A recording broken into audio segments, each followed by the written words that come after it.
ఢిల్లీలోని ఎర్రకోట వద్ద జరిగిన పేలుడు ఘటనలో ఆరోపణలు ఎదుర్కొంటున్న ప్రధాన సూత్రధారి ఉమర్ ఉన్ నబీతో సహా 10 మంది నిందితులకు అల్ ఖైదాతో సంబంధాలు ఉన్నట్లు ఎన్ఐఏ తేల్చింది.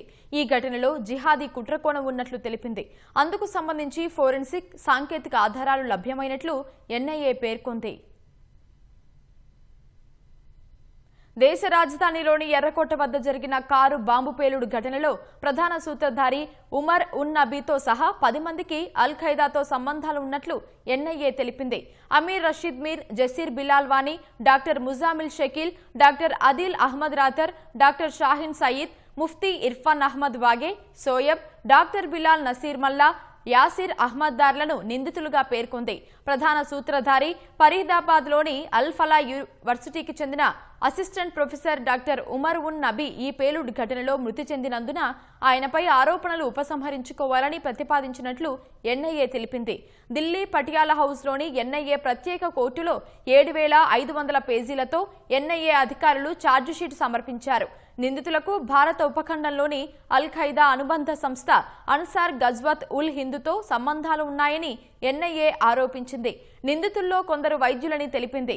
కేంద్ర హోంశాఖ 2018 జూన్లో భారత ఉపఖండంలోని అల్ ఖైదా అనుబంధ సంస్థ అన్సార్ గజ్వల్ ఉల్ హింద్ను ఉగ్ర సంస్థగా ప్రకటించింది.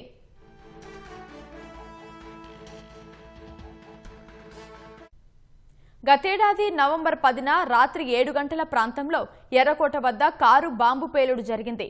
ఐఈడీ పేలుడు తీవ్రత ధాటికి ప్రధాన సూత్రధారి ఉమర్ ఉన్ నబీతో సహా 11 మంది మృతి చెందారు.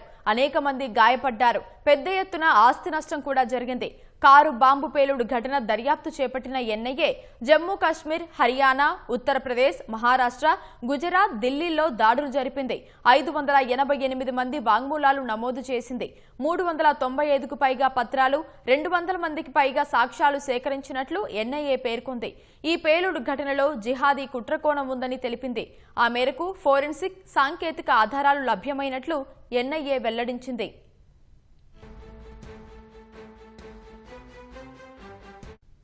ఇప్పటి వరకు 11 మందిని అరెస్టు చేసినట్లు ఎన్ఐఏ తెలిపింది.